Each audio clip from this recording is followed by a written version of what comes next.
The last verse. A horror story. The four friends sat around the circular table in Mia's dimly lit apartment, candles flickering as shadows danced on the walls. The old book of the occult lay open before them, its cracked leather cover and faded red lettering exuding a foreboding aura.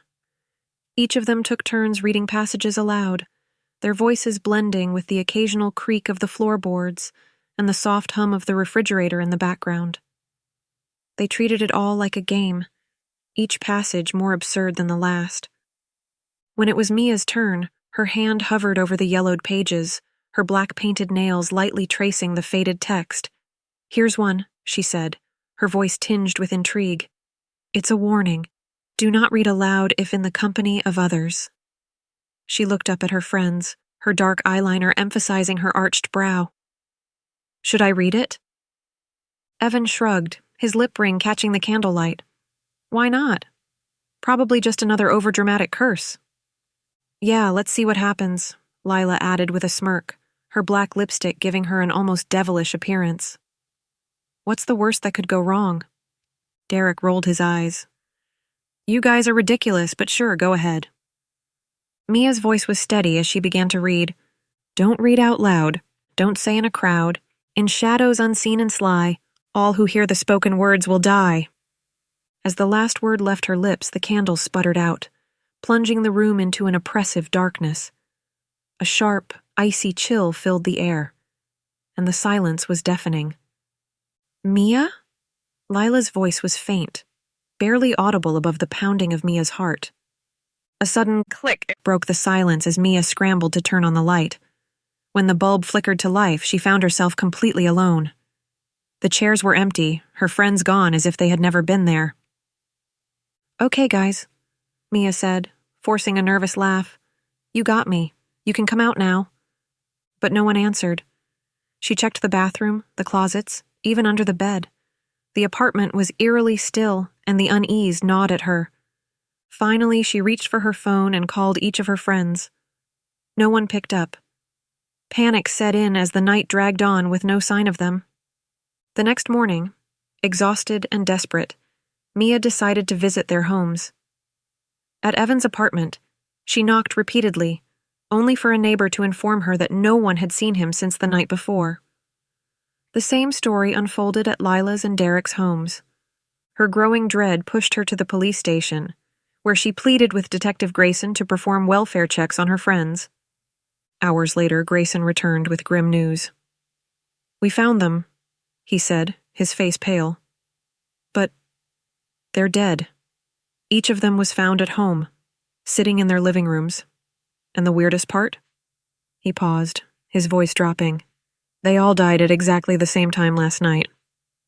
Mia's knees buckled and she clutched the edge of the desk for support. "No, that's impossible. They were at my apartment last night." Grayson's eyes narrowed. "When did they leave?" Tears streamed down her face. "I don't know.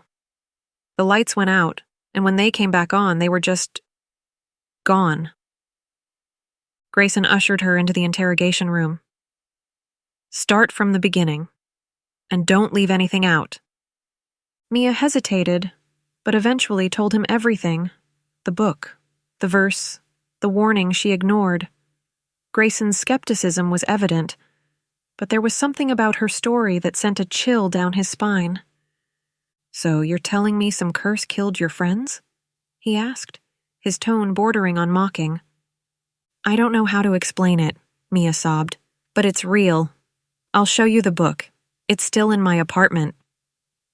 When they arrived, the apartment felt colder than before, and the book remained on the table, seemingly untouched. Grayson examined it without touching, his expression darkening as he read the sinister verses. "Is this the one?" he asked. Mia nodded. "Yes, that's the verse." Before Grayson could respond, the lights flickered, and a low, guttural whisper filled the room. "The vow is broken, and now it's spoken." The shadows in the room seemed to come alive, swirling and converging into a humanoid figure with glowing crimson eyes. Grayson drew his weapon, firing uselessly into the figure as it lunged. He disappeared into the darkness with a strangled scream, leaving Mia alone once again.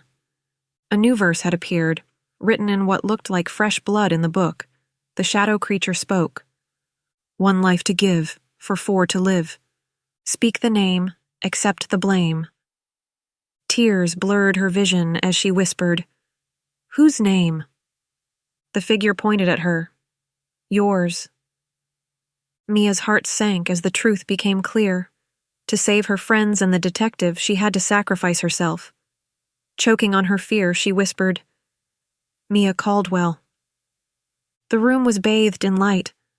The shadow creature vanished and the book slammed shut. Moments later, her friends burst through the door, alive and unharmed. "Mia!" Evan shouted. "Are you okay?"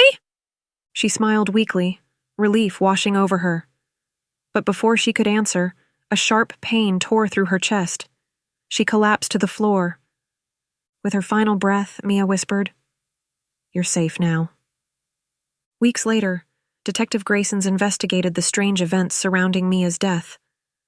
The book was confiscated but found to be blank. As the detective leaves out, closing his door, the candlelight flickered and a chilling whisper echoed from the book. "Don't read out loud and don't say in a crowd. In shadows unseen and sly, all who hear the spoken words will die." Don't forget to like, comment, and subscribe for more spine-tingling tales.